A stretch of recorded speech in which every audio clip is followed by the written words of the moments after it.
Dieu a créé l'être humain. L'être humain, c'est la révolution. C'est dans toute la réalité. Un être qui est capable de dire à Dieu comme ça. Dieu lui dit, fais comme ça. Il dit, non, je veux pas. Je fais ce que je veux. Inimaginable.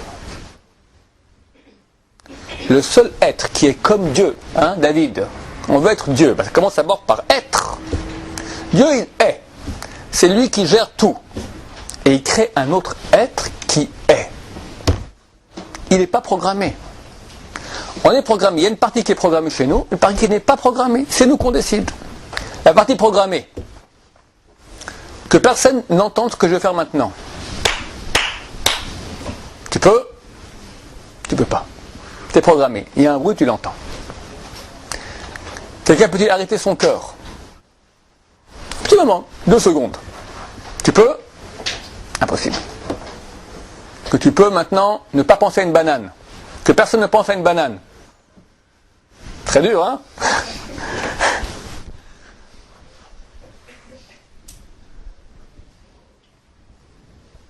Donc il y a une partie qui est programmée.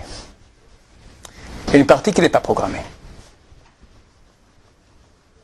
Et là, dans cette mesure où c'est moi qui décide, j'existe. Je suis à l'image de Dieu. En partie, on va expliquer, c'est le début. Au moins, il y a déjà un être. Comment ça fonctionne? Ça s'appelle le libre arbitre. Quand tu vas au restaurant,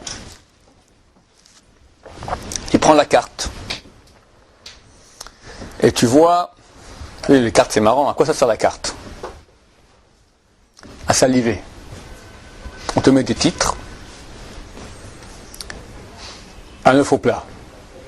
On ne va pas mettre œuf au plat, tu as un restaurant où c'est 500 € le repas, œuf au plat. On te met omelette à la mode des chanterelles d'autrefois.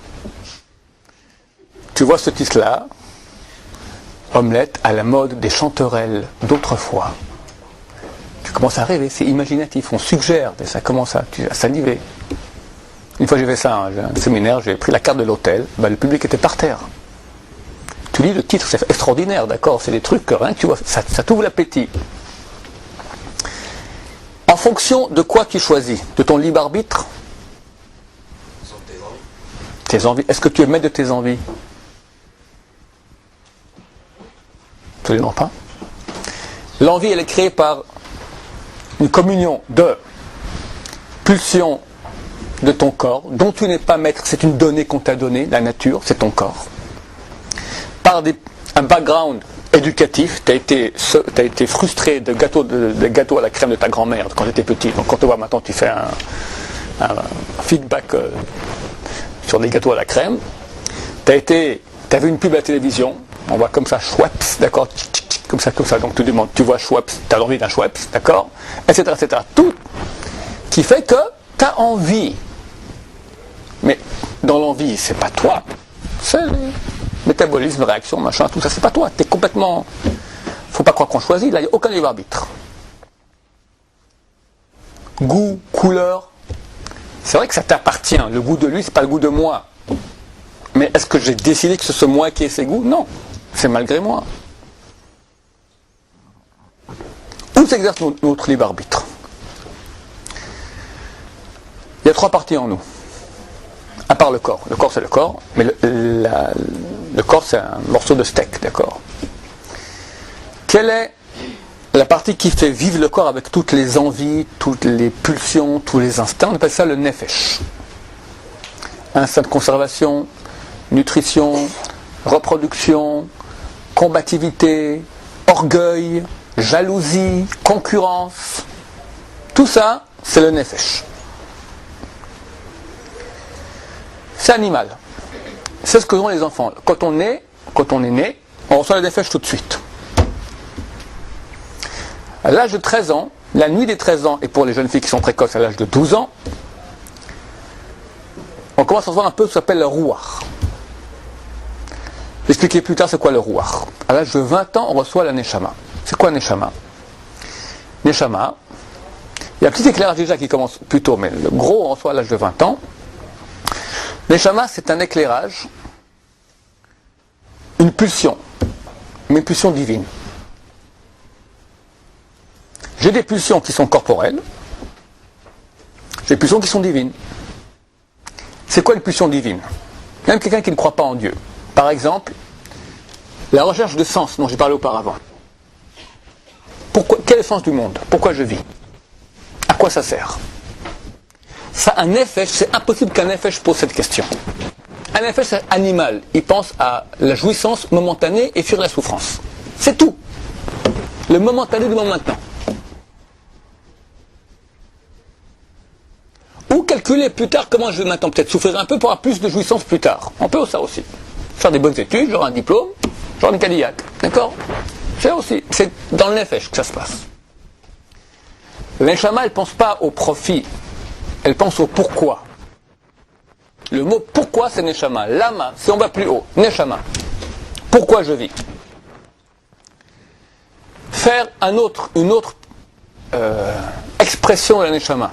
Par exemple, quelqu'un fait un acte altruiste de bienfait à un autre, sans aucune espérance de retour. Faire le bien pour le bien. Aucun animal peut faire une chose pareille. Il est programmé. Programmé. C'est sa nature. Mais moi, dans ma nature, j'ai une nature, je sais pas moi. J'ai des affaires, je suis occupé, j'ai pas le temps d'occuper des gens, et je vais maintenant, les Shem Shammai, on ne sait même pas que c'est moi qui ai fait cela, aider quelqu'un pour aider. Pas pour avoir Olam Haba, pas pour que je me sente un sadique, pas pour que Dieu me regarde, rien, parce que j'aime l'autre pour l'autre que je connais même pas. C'est rare, hein, c'est calé. Altruiste. Ça, c'est Neshama. Ces deux choses, Nefesh, Neshama, c'est pas nous. Ça nous est donné, ce sont des données.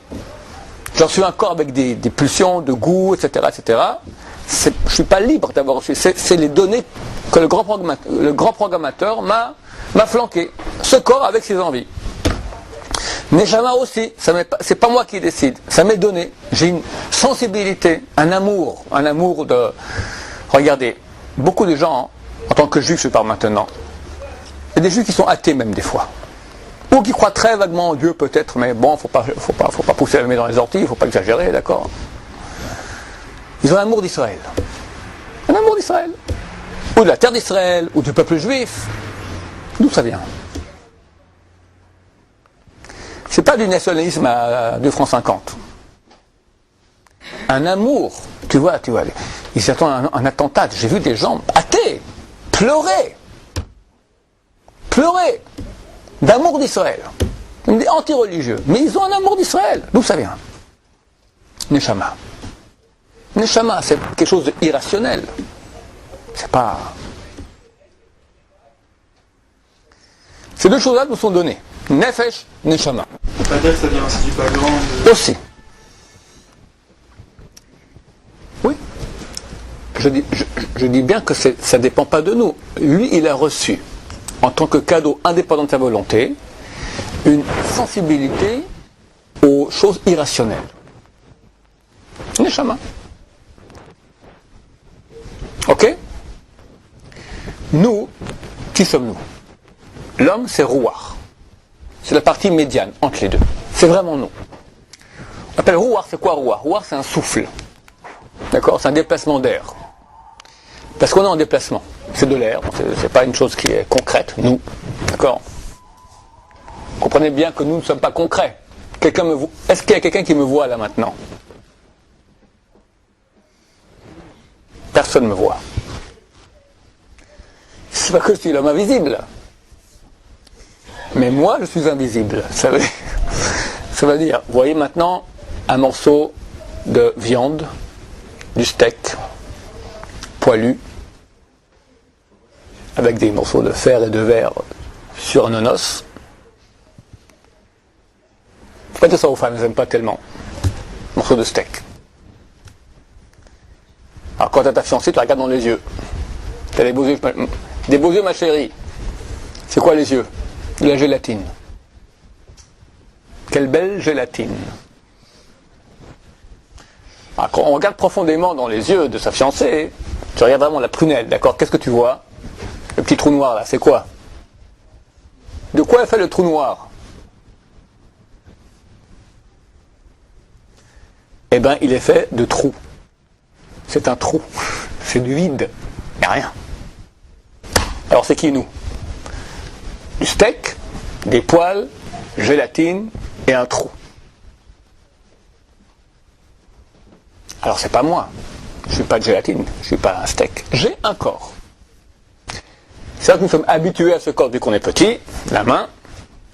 Et les jeunes filles aiment bien le matin coiffer les poils du steak et colorier le steak et mettre des petits guili-guili au bout du steak. Et les hommes aiment bien quand le steak il est colorié et guili-guili. Ça reste que du steak. Et combien de milliards de dollars vont sur les formes du steak et sur le poids du steak et sur le tissu qui recouvre le steak. Bon, ok, il faut bien faire tourner la planète. Mais c'est pas moi. Moi, j'ai un corps. Moi, qui c'est? Je sais pas ce que c'est. C'est un bidule, machin, qui s'exprime par une volonté, par une pensée, il s'exprime. Mais qui il est, on ne sait pas. On va l'appeler pour le moment rouar. C'est-à-dire c'est de l'air, c'est quelque chose d'immatériel. Et qui va osciller entre les deux pulsions. La pulsion divine et la pulsion corporelle. Tu fais de la vente maintenant. C'est quoi de la vente? La magouille, d'accord? Alors, tu es en train de magouiller, mais tu dis, bon, je vais quand même mettre des limites dans la magouille. Il y a la magouille qu'on peut appeler encore de la vente, il y a la magouille qu'on peut appeler carrément de la magouille. Alors, et en fonction de quoi la limite? Il y a une partie de ton corps qui dit, encore, ça c'est la pulsion corporelle, qui est avide d'argent. Et c'est la pulsion divine qui dit, sois honnête, faut pas voler, du moins pas trop. Et on est entre les deux. T'as ta voisine, parle aux hommes, d'accord, qui te fait un clin d'œil. Ou elle est mariée, ou toi t'es marié, ou les deux sont mariés, ou c'est la copine de ton copain, qu'est-ce que j'en sais? Elle t'a fait un clin d'œil clair. Alors, le steak il dit, baltachrit, pourquoi pas, enfin, défense de pain. C'est dommage. La tête te dit, oui, non mais. Toi, qu'est-ce que tu fais? Là s'exerce notre libre arbitre. En cela, nous sommes. Là, j'ai un vrai choix. Et le seul, unique qui décide, c'est moi. Les cailloux, les végétaux, les animaux, les anges ne décident de rien, ce sont des êtres morts. Mon corps, quand il décide, c'est un être mort. C'est rien, pizza, bière, tout ce que tu choisis au restaurant, tout ce que tu as envie, tout ça c'est mort. La seule fois où tu es, où c'est toi qui t'exprimes vraiment, en tant qu'être, c'est que tu as deux pulsions. Une qui te dit vrai, une qui te dit pense pas à la vérité, pense à ce qui est kedai, pense à ce qui est jouissance. Jouissance, vérité. Et là, t'en tes deux. Et qui décide, c'est toi. Pardon? Dieu il sait déjà. Oui, Dieu il sait déjà. Et alors? Bon, c'est une question, j'ouvre la parenthèse, parce qu'on a le temps, je vois. Elle est à l'heure, la montre? Tout le temps, jamais eu autant de temps. La question est la suivante. Si Dieu sait tout, comme il est inhérent à Dieu de tout savoir, où est mon libre arbitre? Je sais pas, c'est la question. Pardon? Alors c'est une fausse question et j'y réponds. Quand j'étais jeune, je ne sais pas si vous avez connu, il y avait Madame Soleil. Je crois qu'on l'a changé maintenant, j'ai vu derrière dans un article. Irma, il y a un truc qui s'appelle Irma, Madame Irma, hein? Elle est morte. Elle est aussi, elle est morte. D'accord, c'est qui la nouvelle maintenant? Bon, tu vas aller voir une voyante. Comment tu t'appelles, cher jeune homme? Jérémy. Et la voyante te dit, en sortant de chez moi, vous aurez le choix d'aller à gauche ou à droite. Et je vous écris maintenant sur un papier. Elle écrit. Jérémie va aller à... Elle met le papier, elle tamponne, elle met dans l'enveloppe, ferme, te donne l'enveloppe. Tu sors de chez elle. Ils disent gauche, droite, gauche, droite. Allez, je vais à gauche. Tout le papier, à gauche. Elle a su à l'avance? Si, elle a su. Attends, gauche-droite, c'est une chance sur deux. En sortant de chez moi, vous allez aller à 19 Terre, rue Jabotinsky, à Herzliya. Et tu vas à Beersheba, chez elle.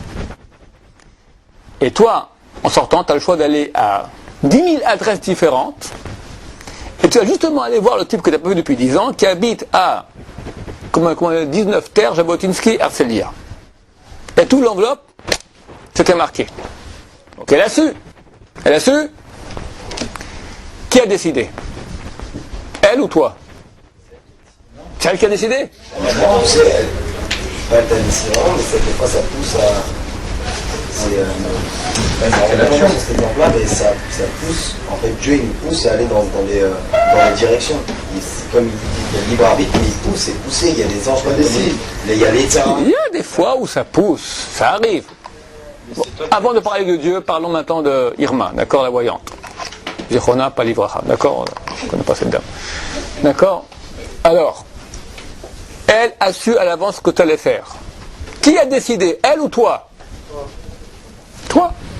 Restons calmes, non? C'est évident. Pourquoi je raconte cela? Parce que les gens ont l'impression que lorsqu'on leur dit qu'on sait à l'avance ce qu'ils vont faire, ça leur enlève le libre arbitre. C'est faux. Dieu peut voir ce que tu vas faire. Mais tu es entièrement libre. Je peux voir ce que je vais faire, oui, c'est à l'avance ce que je vais... Dieu va voir à l'avance ce que tu vas faire. Avant que tu es né, il a vu ce que tu vas faire dans 100 000 ans. Ah, mais lentement. Pas tout ça à la fois. On va y arriver aux épreuves aussi. L'épreuve, quelle épreuve? Il va à Terre 19 pour le moment, c'est pas une ancienne copine, c'est pas une épreuve. Enfin oui, c'est une grosse épreuve, qu'est-ce que j'en sais. Ok. Alors, tu vas là-bas, par ton propre choix. C'est toi qui as décidé. Dieu, il voit à l'avance ce que toi, tu as décidé. Pas dire que tu n'as pas le choix, tu as le choix entier. C'est toi qui décides. Tu avais le choix d'aller là-bas, là, tu avais 10 000 options possibles, tu as choisi une dans ton libre choix total. Dieu, à l'avance, il sait ce que tu vas choisir, toi, à ce moment-là. C'est tout. Le fait de connaître le futur n'empêche pas le libre arbitre. Je réponds à ta question? Non? Oui? Réfléchis. Est-ce que tu connais exactement ce que je veux faire? Absolument. Ou est-ce que tu connais toutes les options et toutes les options et toutes les options et toutes les options? C'est une espèce d'arbre. Dieu t'a donné toutes les options et il sait laquelle tu vas choisir. Et comment je vais choisir? Tout. S'il y a une chose qui échappe à Dieu, hein? Est-ce qu'il y a une chose qui échappe à Dieu? Je me là-bas. Non, absolument pas. Je vais l'expliquer pourquoi pas. Tu n'es pas convaincu? Que ça ne remet pas en cause le libre arbitre? Très bien. Mais il y en a un autre qui n'est pas encore convaincu. Jérémie, tu me fais comme ça. Alors, convaincu ou pas? Le jeune homme là, comment tu t'appelles? Yohan dit qu'il est convaincu. Tu n'étais pas encore convaincu. Pourquoi pas? Parce que je dis est simple. C'est avant ce choix-là, il savait déjà. Pourquoi il savait? Parce que lui voit à l'avance que tu choisis maintenant. Il savait mes bonnes décisions et mes mauvaises décisions. Il voit à l'avance que tu choisis maintenant. Si toi maintenant tu choisis gauche, alors lui il voit à l'avance que tu vas faire. Si maintenant tu choisis droite, il voit à l'avance que c'est droite. Mais c'est quand que ça se décide? Maintenant. Par qui? Par toi. Lui il a une faculté de voir à l'avance ce que tu vas faire. Comme Madame Soleil, d'accord? Comme la voyante, c'est pas elle qui décide où tu vas aller. Elle a donc de voir à l'avance ce que tu décides, c'est tout. Alors tu n'es pas libre de faire ce que tu veux, tu es libre, c'est toi qui as décidé. Simplement, elle voit à l'avance ce que tu vas faire, c'est tout. Mais à ce moment-là, Pas trop compliqué. on revient à l'idée de programmation que vous avez donnée au début. Si on est programmé comme un robot, On n'est pas programmé. c'est le résultat d'un programme. Non. On va dire, regarde, dans le cas d'aller maintenant à gauche ou à droite, peut-être c'est le programme. Vous faire la question? Hein? Dieu, il sait qu'il va me créer, il sait que je vais tourner à gauche. J'arrive au choix, il sait déjà que je vais tourner à gauche. Est-ce que maintenant je peux tourner à droite? Pourquoi il sait? Parce que il voit à l'avance. Il te donne un libre arbitre total. Et toi, quand tu arrives maintenant à gauche-droite, on va prendre un exemple, pas gauche-droite, on va prendre un exemple, voilà. Tu as la copine, tu as ta voisine, d'accord? Et tu n'as pas ta voisine. Ta femme, ta voisine. Bon. La vérité, la justice, le bien dit, on ne trompe pas sa femme. Le corps, il dit, tu as souvent raconté des histoires. Tu as vu la gueule de ma voisine, il ne faut pas... D'accord? Ok, bon. Toi, tu as un choix entre une pulsion animale et une pulsion divine. Dans ce choix, tu es complètement, de façon totale, libre de choisir. La Torah dit, je viens entre la vie et la mort, le bien et le mal, choisis la vie. Donc tu choisis. Dieu voit à l'avance ce que tu vas choisir au moment même. Mais tu es libre de choisir. Comme moi je suis un voyant, et je vois ce que tu vas faire demain. Et c'est moi qui ai décidé ce que je vais faire demain? Non, c'est toi. Dans ta liberté totale, tu as décidé de faire ce que tu allais faire.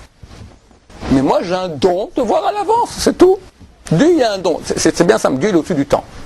Donc il voit, le temps pour lui, il voit tout d'un coup.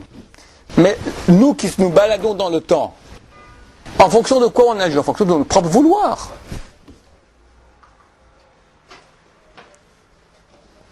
Ok? Il y a une notion plus profonde, mais ça je ne vais pas vous faire péter un câble ce soir, ça sera trop... Non, on m'a donné le goût de la vraie raison philosophique. Ouais. C'est super ça. Le paradoxe, c'est pas... Alors il y avait une jeune fille qui a posé une question là-bas. C'était quoi la question? Pour nous mettre cette épreuve. La réponse est là, parce que Dieu veut nous donner le plus grand cadeau qui est celui d'être. Comme j'ai expliqué. Je continue à expliquer, j'explique qu'au début, Dieu veut me donner le cadeau d'être.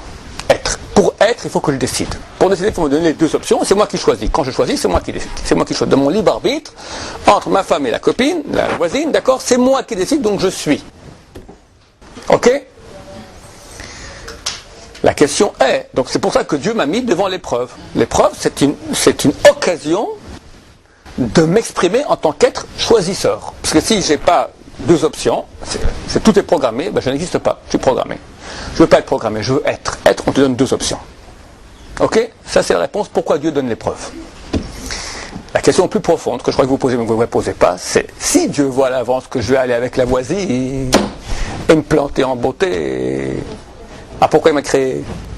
C'est pas une voisine, je vais faire toutes les voisines, d'accord? Au bout d'un moment, Dieu voit que ce type-là mieux vaut pas qu'il soit né. C'est la fin des haricots. J'avais un libre arbitre, mais j'utilisais en mal. J'aurais pu faire le bien, je fais le mal, je suis devenu Ahmadinejad, d'accord? Arafat, Hitler à la puissance 1000. Pourquoi m'avoir créé? Si Dieu, tu vois à l'avance que je vais me planter, ça sert à rien de faire du gâchis.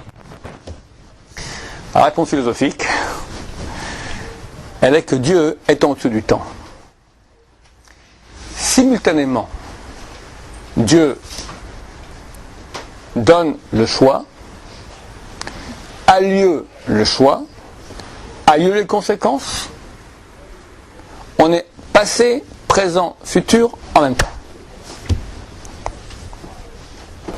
Question.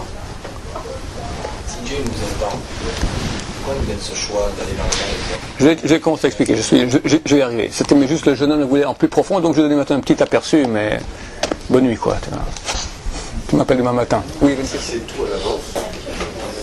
Comment ça se fait qu'on dit qu'un Rosh Hashanah, on décide sur l'année qui vient?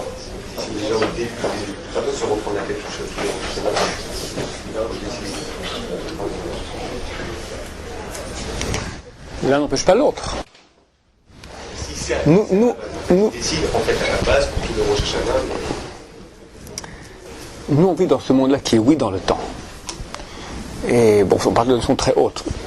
Quand on parle de la divinité, il y a depuis la divinité jusqu'à ici, il y a toute une descente de monde où il y a la présence de Dieu qui est aussi sur terre et elle qui agit oui dans le temps. La Torah parle du Hafid, etc. Donc, ça veut dire quoi? On dit Dieu il a fait. Il sort le peuple d'Égypte par exemple. Il y a une date, c'est un moment, c'est une intervention. Donc Dieu, bien que lui dans sa source il est au-dessus du temps, il agit dans le temps. Quand on parle on parle d'un jugement qui a lieu dans le temps aussi. La royauté de Dieu, l'exercice de sa présence se rentre dans le temps. Aussi. Bon, mais c'est une autre paire de manches. Alors, on revient au libre arbitre. Le but de l'opération. J'ai une parenthèse à propos de la question de Jérémie. Comment si Dieu sait tout à l'avance, j'ai libre arbitre. J'ai fermé le sujet. On revient maintenant, donc moi, j'arrive au point que je suis le seul être au monde qui a vraiment un libre arbitre. Dans quelle mesure? Si c'est les choix entre, j'ai dit, boire une bière ou un jus de pomme, ça c'est pas le libre arbitre. Le libre arbitre, c'est quand j'ai une pulsion divine et une pulsion animale qui sont forcément d'habitude, on dit qu'il y a 613 lois, 613 pulsions divines. Pour que j'ai un libre arbitre, Dieu a créé 613 pulsions contraires qu'on appelle animales. C'est fait la raison pour laquelle nous sommes créés avec ces deux parties-là, parce que Dieu veut nous donner un libre arbitre. Comment fonctionne ce libre arbitre? Il me donne 613 pulsions divines, et en fonction de ces 613 pulsions contraires. Et moi, j'ai maintenant à exercer. En fin de compte, c'est pas un libre arbitre. Ça, c'est une donnée. C'est une donnée. C'est une donnée. Oui, parce qu'il nous a mis 614 votes. Absolument, ça c'est une donnée. Mais c'est comme si tu veux, il m'a mis le terrain du combattant. Il m'a dit maintenant c'est un flipper, il y a le jeu, mais c'est à moi de jouer. Mais comment va le terrain, ça c'est une donnée. Ça c'est absolument vrai. C'est pas n'importe quelle donnée. Et là on arrive au bout de l'opération. C'est-à-dire que ces 613 pulsions divines sont en fait, c'est marqué, nous sommes créés à l'image de Dieu.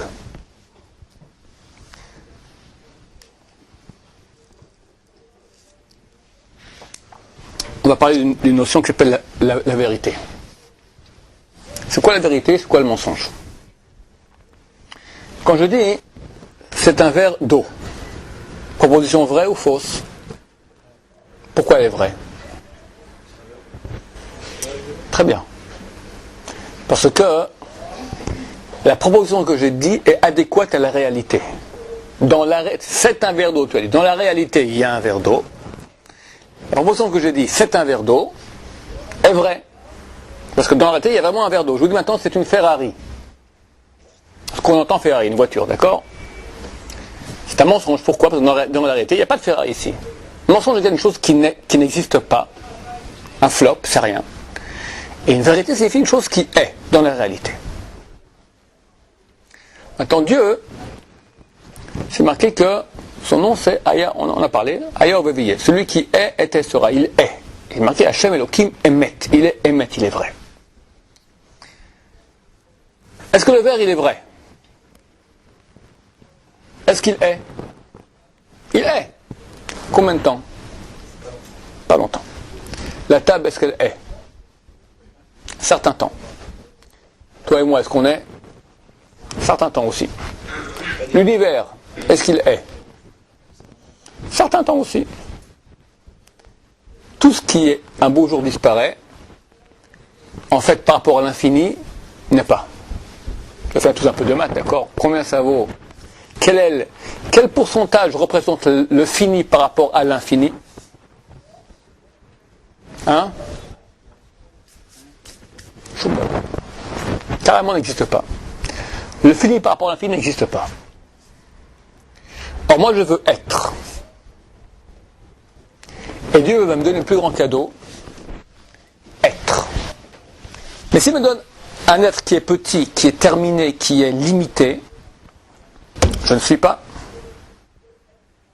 Dieu me propose, comme j'ai dit auparavant, il me propose lui-même. Je te propose moi. Branche-toi avec moi. Deviens Dieu. C'est ce que tu as dit. On veut être Dieu.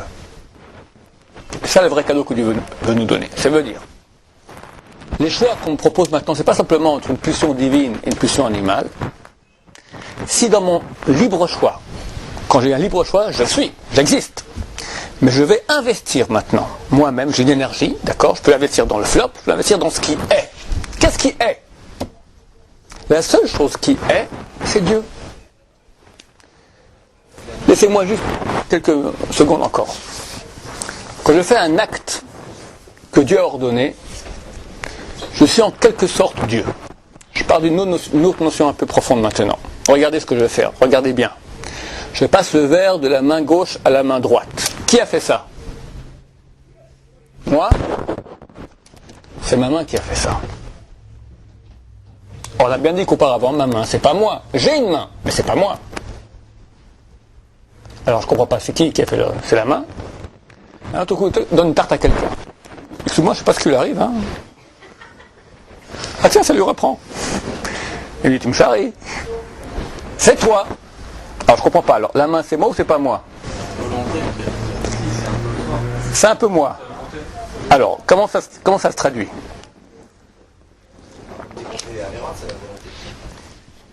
Lentement. Non, c'est faux ça. Comme Dieu est bon, hein.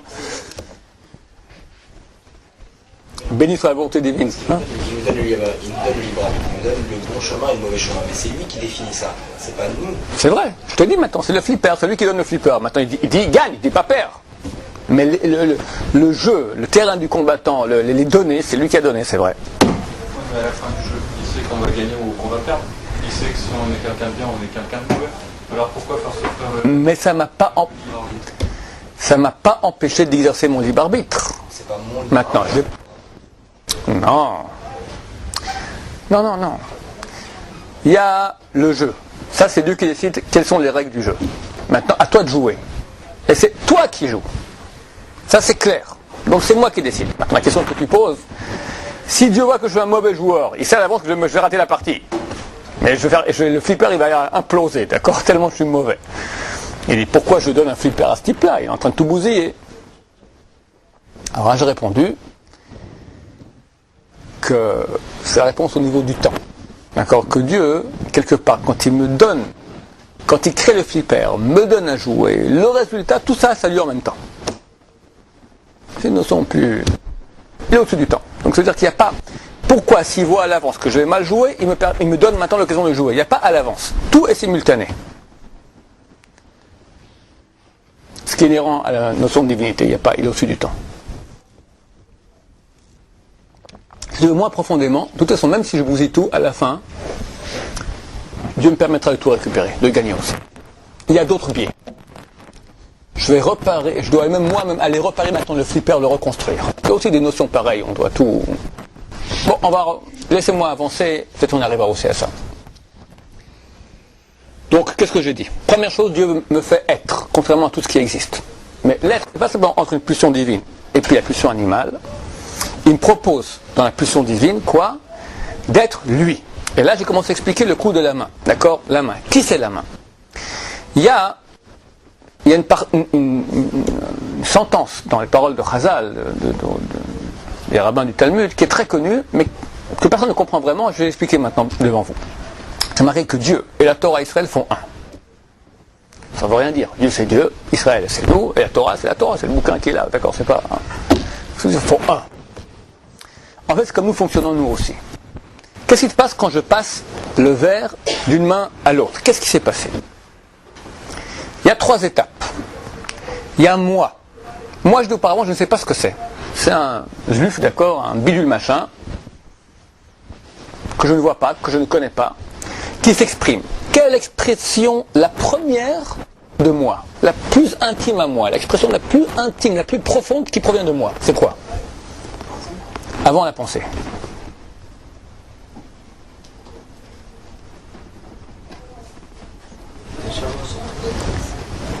Je ne veux rien dire, Neshama. Parle en français. Qu'est-ce qu'il y a avant la pensée? La pulsion. La pulsion. C'est pas forcément une pulsion, on appelle ça volonté. Tu as un désir, c'est une volonté. J'avais une envie que ce verre passe de la main gauche à la main droite, où j'avais soif. Je le fais comme ça. Je bois. Qu'est-ce qui s'est passé? D'abord, il y a une volonté, un désir, on va dire. Mon estomac, mon corps, mon métabolisme manque de liquide. Les neurones, les nerfs envoient un message électrochimique à mon cerveau. On manque d'eau. La neurone fait tic tic tic tic tic. On manque d'eau. Elle envoie ça à moi. Moi qui est ici. Moi, je décide maintenant, il faut de l'eau. Je demande à Samuel, Samuel, donne-moi s'il te plaît un verre d'eau. Qu'est-ce qui s'est passé? 3 étapes. Entre moi et la parole, ou le fait de boire. Moi s'exprime par une volonté. Je veux boire. Ce désir arrive dans le cerveau. Là, il y aura la pensée. La pensée, c'est déjà des mots. C'est déjà un acte. Les neurones vont agir pour prendre le verre. Ou dire, amène-moi s'il te plaît. Je dis, amène-moi de l'eau. Je sais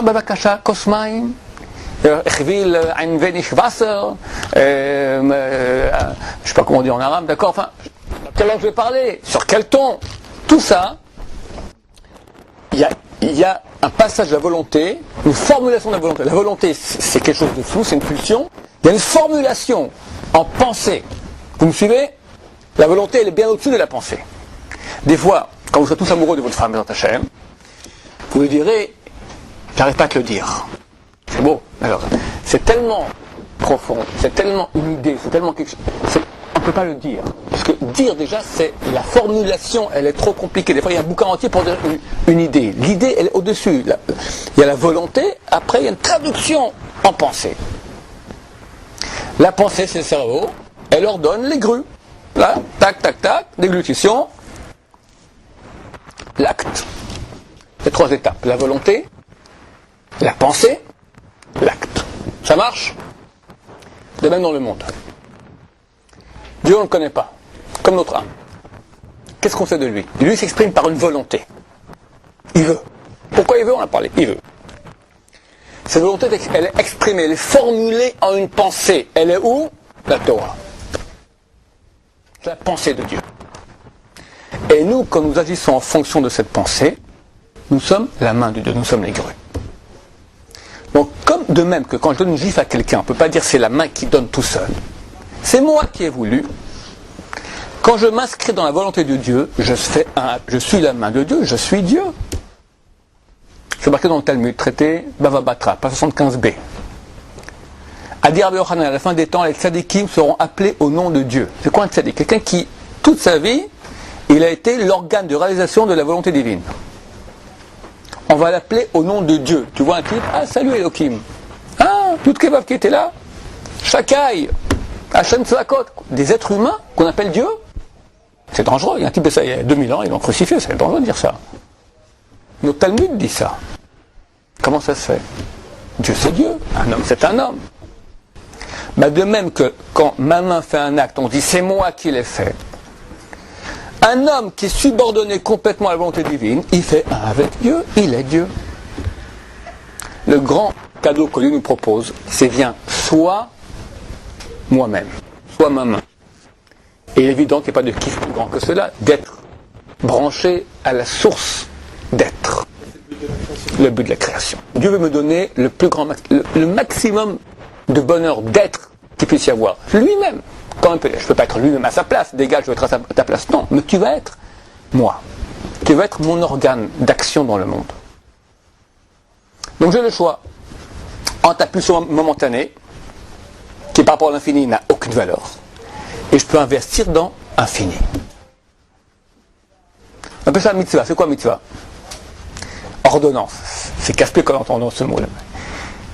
La Torah, elle a expliqué, la mystique, je vais expliquer, le mot mitzvah, c'est 4 lettres.